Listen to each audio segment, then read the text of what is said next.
Amalia. Hello, friends. My name is Chief Greenaway. I'm a proud Walwong Gamilaroi man from the Liverpool Plains. And this project is located on the unceded sovereign lands of the Wurundjeri people of the Eastern Kulin Nation, what is now known as Melbourne. And this project connects us to the oldest continuing living culture on the planet. And importantly, this project is an exemplar of how we engage with Indigenous knowledge systems translated through meaningful design action. And significantly, this will be a benchmark of how we embed it through infrastructure which empowers community.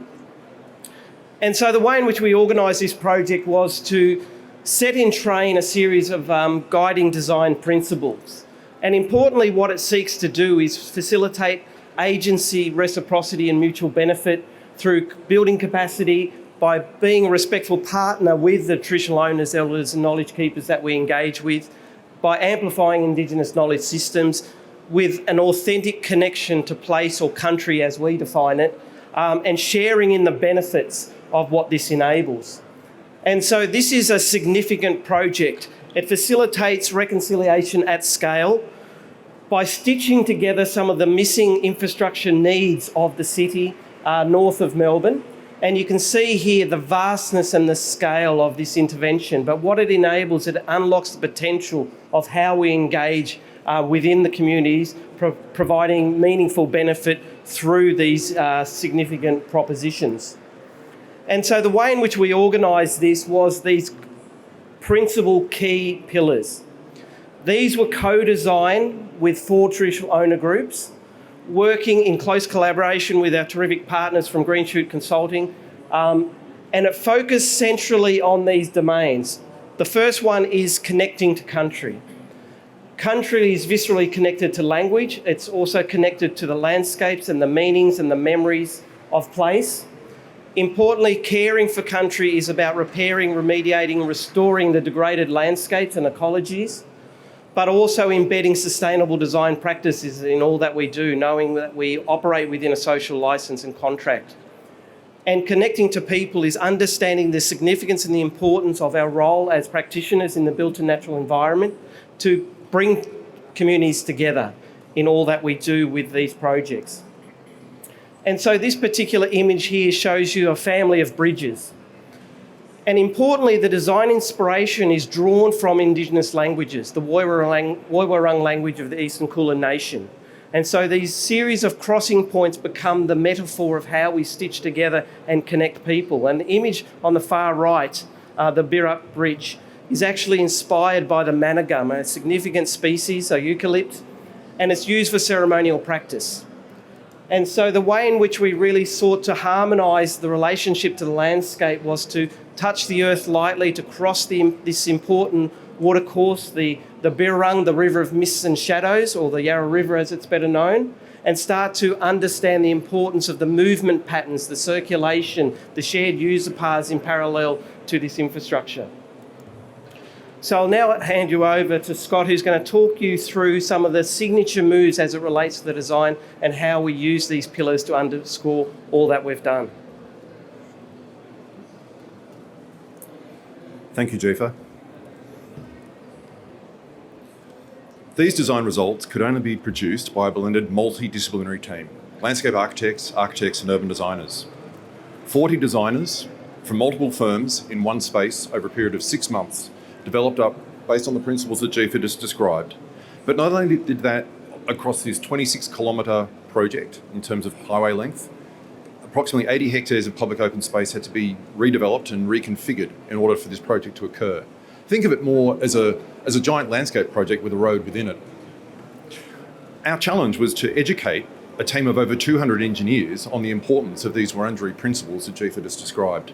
And it was the success of turning the thinking of engineers into these principles of First Nations belief that was the galvanising vision of our design.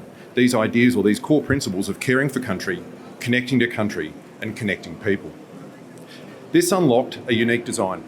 I can't describe every element in these 5 minutes, but I just want to touch on 3 key areas. One is referred to as the Bolon Bolon precinct.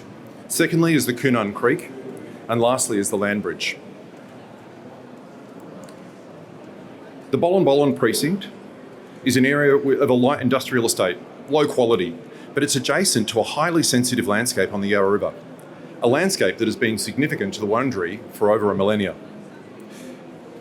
The opportunity for us to repair this space came about because the engineering scheme required 4 portals to come through here, and it required the complete removal of the industrial estate. By working with the engineers on the principle of caring to country and connecting to country, we managed to rationalise the portals down to 2. By doing this, we unlock access from Bulleen Road back down to the river. We unlock access back to country. We unlock access for Wurundjeri to get back to a country which they'd been gathering on for thousands of years. And by doing this, we could then create a cultural centre for Wurundjeri, which would enable them to allow the broader community of Australia to connect back to country, to understand the principles about what Jifa once described to me as a reciprocal relationship. We are part of country, country is part of us. If you look after country, country will look after you. There's no difference between nature and culture. We are part of country.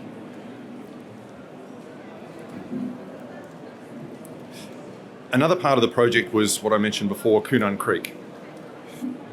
Coonun Creek is a waterway that Wurundjeri would have followed for thousands of years. It joins the Yarra River. But in the 1980s, the Coonun Creek got put underground in a pipe in order for the expansion of the Eastern Freeway. Our project enables us to bring the Coonun Creek back to the surface, to allow this ancient water to flow once again on the land surface, to create a green corridor, to restore an ecology, but to recreate a culturally significant landscape and a waterway for the Wurundjeri people, but also a fantastic upgrade and improvement for the local park for the local people.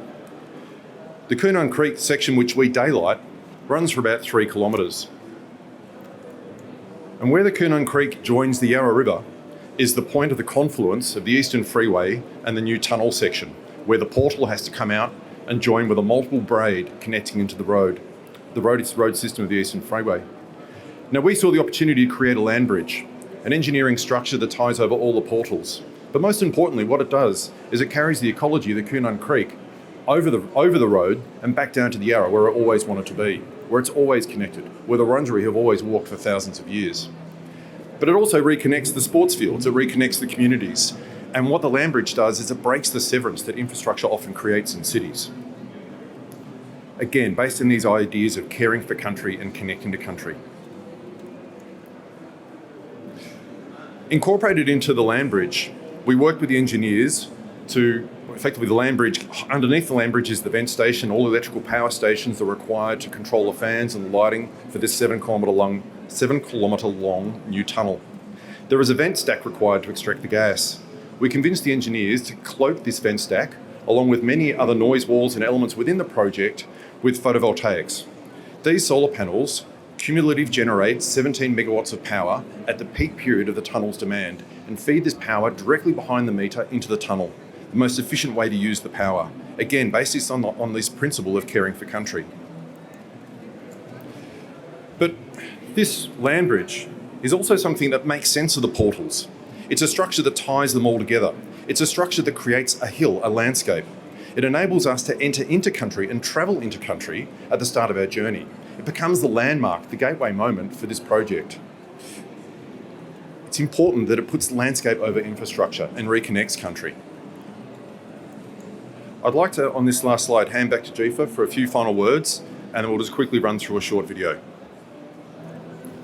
So significantly, this project is a catalyst for meaningful cultural change. It draws upon 67,000 years of continuous connection to this place, and it provides a moment in time of how we start to embrace the opportunity of embedding Indigenous knowledge and Indigenous design thinking into the very DNA of how we think about projects, manifested through meaningful design action.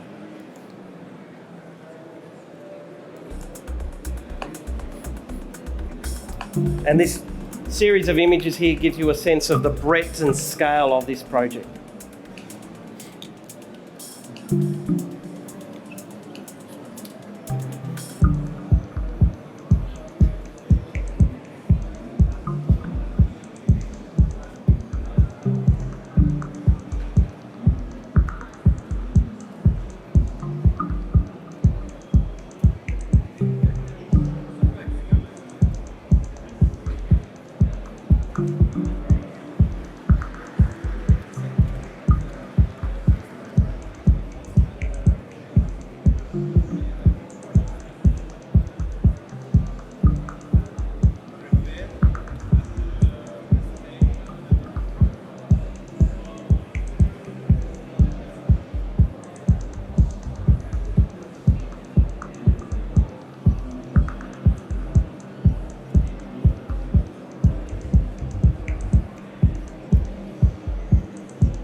Mariana. Go well. Thank you.